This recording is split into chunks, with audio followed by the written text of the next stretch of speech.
Welcome back. It's been a good 2 weeks, even though the duck told me something weird happened at the end of my last upload. Don't know what that was, but it doesn't matter. It's probably just something off with his software or some kind of ghost in the machine. Not even the duck can ruin my mood right now. I had a video chat with Jelly Bean Pop-Tart while we ate hot dogs with mac and cheese. I should probably explain that a little bit since I said I can't use the internets, but I've been chatting with and videoing with what I truly believe might be the love of my bunker life. The answer to that? Dial up. You see, they can track you with regular internets. And don't get me started on those newfangled weapons. They either charge an arm and a leg to make it look like you're logging in from Nuremberg or Sochi, or they take all the information you enter and put it into a database to sell to the first available buyer. A lot like Facebook, Google, or Twitter. I mean, X. Yeah, it's been X for over a year now, despite the news still saying X, formerly known as Twitter, because nobody knows what the hell X is. X just sounds like a porn site endorsed by P. Diddy. Where was I? Oh yeah, dial up. While the forever they can track you with regular internets, they can't track dial up. I'm sure there's some technical reason for it, but the reason I was told was because the connection is too inconsistent to track. At the surveillance headquarters, the conversation would go, "We got him, sir." "Nope, he's gone again." "There he is." "Oh, he disappeared." All the while, at the home of the surveilled, all you hear is, "Stop trying to call the pizza place. I'm trying to chat up a woman." And a large mushroom and anchovy with pineapple. And why are you trying to kill us with the worst pizza toppings ever? And they're my favorite toppings. And whatever, get off the phone. And but I need to order pizza. Before ending with, just use the app, there's a discount, and get me a pepperoni. Times before cable internets were incredibly confusing, and they're still confusing if you're using dial-up in the age of Wi-Fi. Take my date with Jelly Bean Pop-Tart. They were the most beautiful, blurry object on the screen, and I said so aloud how much I wanted to touch those pixels. I'm at least 70% certain that I was looking at Jelly Bean Pop-Tart when I said that, but it may have been a box of mac and cheese or a hot dog. Okay, so it didn't go great. It was like watching scrambled porn after your parents went to bed without the possibility that what you're looking at might be nudity or the worry that you'll be caught. All the excitement was gone. But I wouldn't change a thing about it, because that solidified my love for Jelly Bean Pop-Tart. So let's get this out of the way and look in the boxes.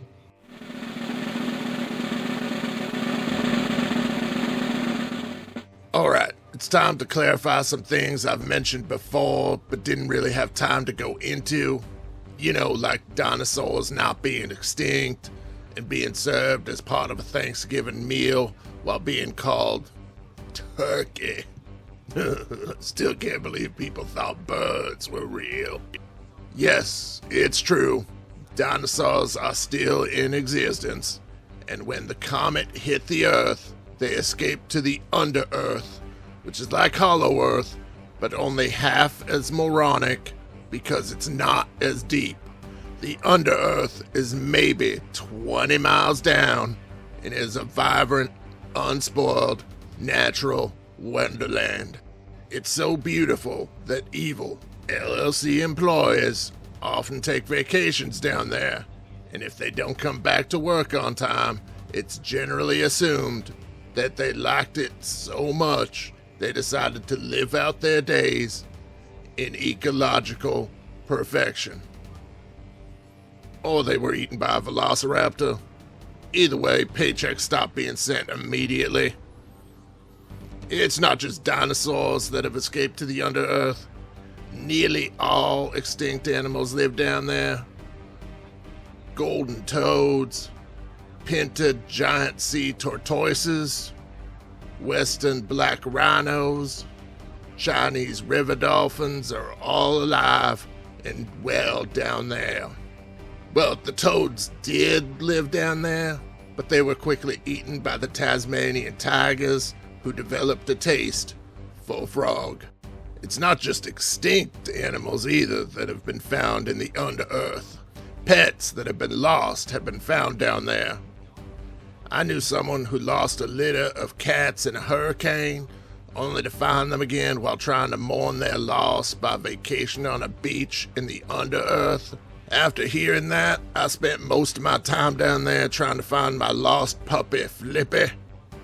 When I was a kid, my parents told me he'd been sent to live with my aunt and uncle in New Hampshire, which doesn't exist.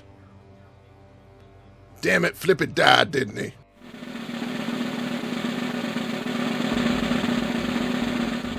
The next thing I need to clarify is magic.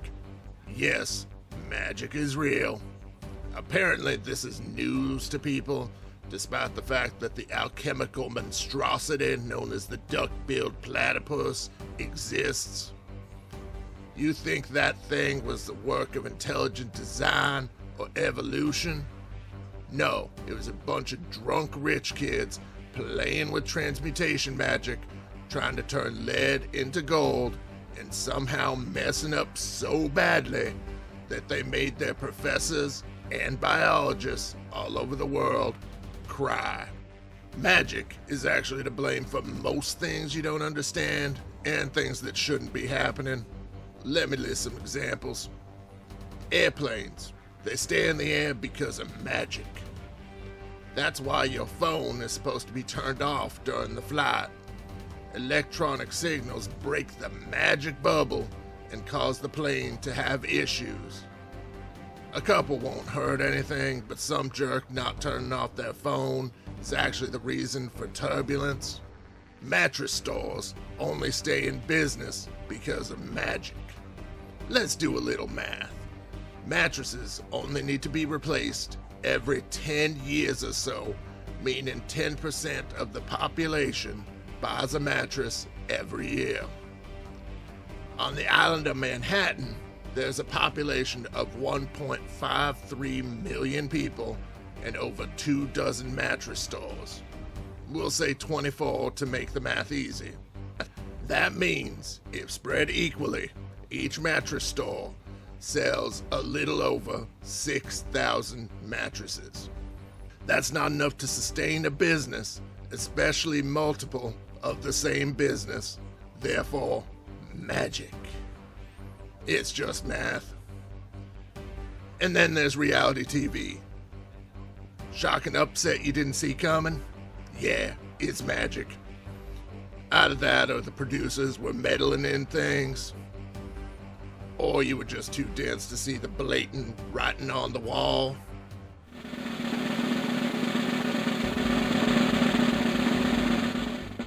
Finally, we get to something I only remembered after I ended the last recording.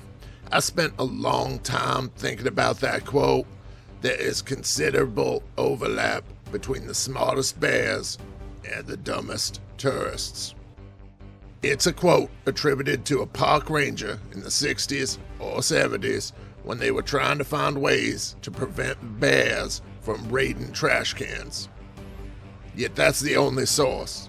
A random park ranger, occasionally from Yellowstone, and it's been used in news articles, academic papers, and even mediums that are still respected.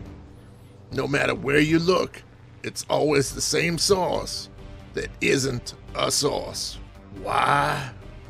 Because it was made up by Evil LLC as part of their induction program to create a false fact and have as many people as possible say it. Everyone looking to be employed by Evil LLC has to do it. Mine had something to do with blaming someone for something they didn't do, and it made it all the way to national news. The 24-hour news cycle has made this so easy it's barely a test anymore. You can claim you were paid to protest, and they won't even bother checking your credentials until you're live on air and claiming a million other conspiracies are real. I don't know a single person working at the company that didn't want to buy the new hire drink after that one. It was just that good to watch the host's face as he realized what he had unleashed. I'm assuming it's the same face y'all are making right now. Have a good night, people. Stay suspicious.